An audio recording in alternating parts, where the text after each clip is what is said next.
question of how and why the United Nations is the crux of the great conspiracy to destroy the sovereignty of the United States and the enslavement of the American people within a UN one-world dictatorship is a complete and unknown mystery to the vast majority of the American people.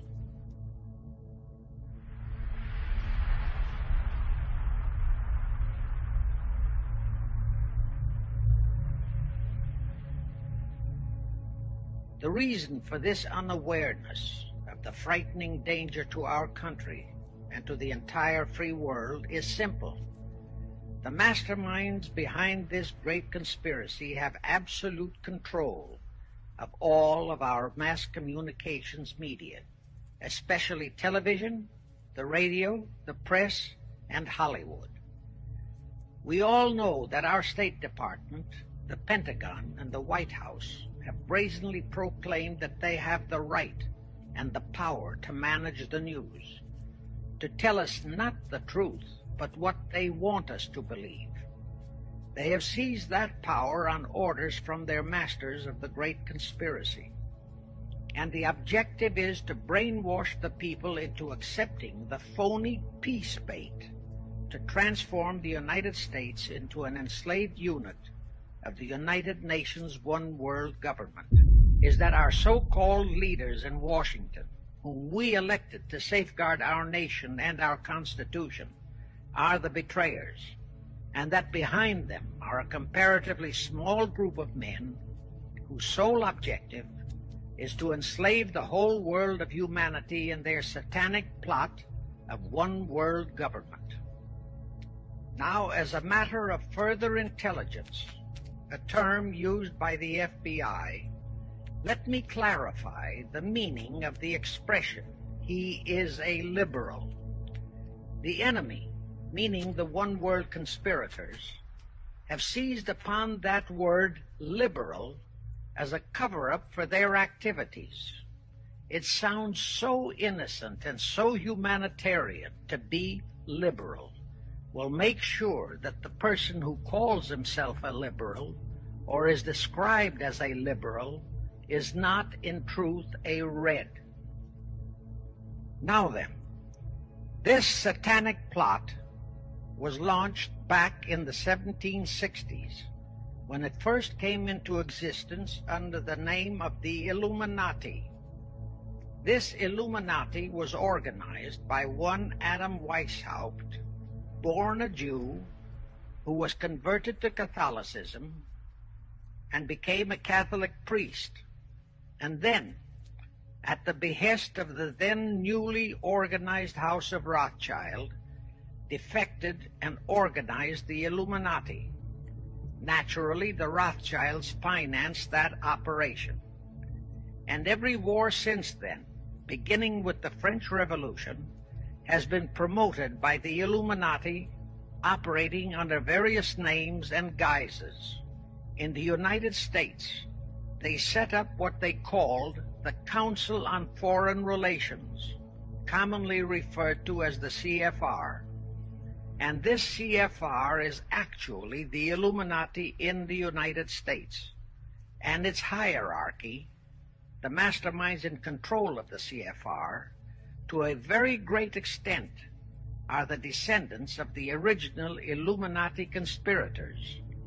But to conceal that fact, most of them changed their original family names to American-sounding names. For example, the true name of the Dillons, Clarence and Douglas Dillon, once Secretary of the U.S. Treasury Department, is Lepowski.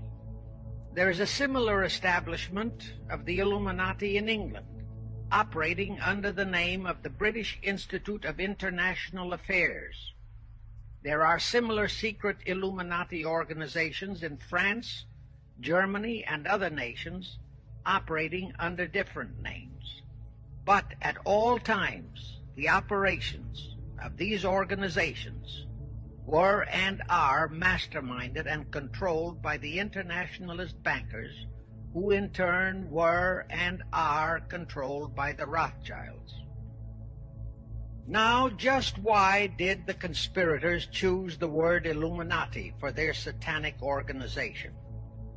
Weishaupt himself said that the word is derived from Lucifer and means holders of the light, using the lie that his objective was to bring about a one-world government to enable those with mental ability to govern the world and prevent all wars in the future. In short, using the word peace on earth as his bait. Perhaps the most vital directive in Weishaupt's plan was to obtain absolute control of the press so that all news and information could be slanted, so that the masses could be convinced that a one-world government is the only solution to our many and varied problems. Now do you know who owns and controls our mass communications media? I'll tell you, practically all the movie lots in Hollywood is owned by the Lehmans, Kuhn, Loeb and Company, Goldman Sachs, and other internationalist bankers.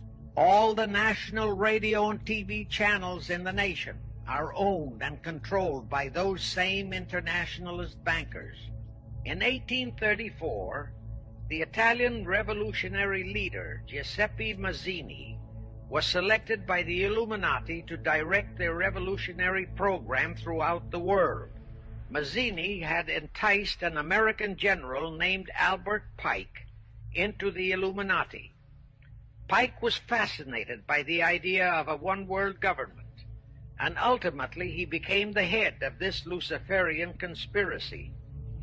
Between 1859 and 1871, he, Pike, worked out a military blueprint for 3 world wars and various revolutions throughout the world, which he considered would forward the conspiracy to its final stage in the 20th century.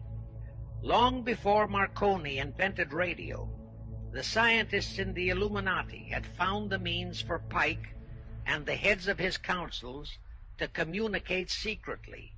It was the discovery of that secret that enabled intelligence officers to understand how apparently unrelated incidents, one such as the assassination of an Austrian prince at Sarajevo, took place simultaneously throughout the world, which developed into a war or a revolution. Pike's plan was as simple as it has proved effective. It called for communism, Nazism, political Zionism, and other international movements be organized and used to foment 3 global world wars and at least 2 major revolutions. World War III is to be fomented by using the so-called controversies the agents of the Illuminati, operating under whatever new name, are now stirring up between the political Zionists and the leaders of the Muslim world. That war is to be directed in such a manner that all of Islam and political Zionism, Israel, will destroy each other, while at the same time the remaining nations, once more divided on this issue, will be forced to fight themselves into a state of complete exhaustion, physically, mentally, spiritually, and economically. Now, can any thinking person doubt that the intrigue now going on in the Near, Middle, and Far East is designed to accomplish that satanic objective? Pike himself foretold all this in a statement he made to Mazzini on August 15, 1871. Pike stated that after World War III is ended, those who will inspire to undisputed world domination will provoke the greatest social cataclysm the world has ever known. Quoting his own words, taken from the letter he wrote to Mazzini, and which letter is now catalogued in the British Museum in London, England, he said, "We shall unleash the nihilists and the atheists, and we shall provoke a great social cataclysm which in all its horror will show clearly to all nations the effect of absolute atheism, the origin of savagery and of most bloody turmoil, then everywhere the people forced to defend themselves against the world minority of revolutionaries will exterminate those destroyers of civilization, and the multitudes disillusioned with Christianity, whose deistic spirits will be from that moment on without direction and leadership, and anxious for an ideal but without knowledge where to send its adoration, will receive the true light through the universal manifestation of the pure doctrine of Lucifer, brought finally out into public view, a manifestation which will result from a general reactionary movement which will follow the destruction of Christianity and atheism, both conquered and exterminated at the same time. Anyway, the ending of the Civil War destroyed, temporarily, all chances of the House of Rothschild to get a clutch on our money system, such as they had acquired in Britain and other nations in Europe. I say temporarily because the Rothschilds and the masterminds of the conspiracy never quit. So they had to start from scratch, but they lost no time in getting started. Shortly after the Civil War, a young immigrant who called himself Jacob H. Schiff arrived in New York. Jacob was a young man with a mission for the House of Rothschild. Jacob was the son of a rabbi, born in one of Rothschild's houses in Frankfurt, Germany. After a comparatively brief training period in the Rothschilds' London bank, Jacob left for America with instructions to buy into a banking house, which was to be the springboard to acquire control of the money system of the United States. Actually, Jacob came here to carry out 4 specific assignments. Number 1, and most important, was to acquire control of America's money system. Number 2, find desirable men who, for a price, would be willing to serve as stooges for the great conspiracy and promote them into high places in our federal government, our Congress, in the U.S. Supreme Court, and all federal agencies. Number 3, create minority group strife throughout the nations, particularly between whites and blacks. Number 4, create a movement to destroy religion in the United States, but Christianity to be the chief target. In the final phases of the conspiracy, the one-world government will consist of the king-dictator, head of the United Nations, the CFR, and a few billionaires, economists, and scientists who have proved their devotion to the great conspiracy. All others are to be integrated into a vast conglomeration of mongrelized humanity, actually slaves.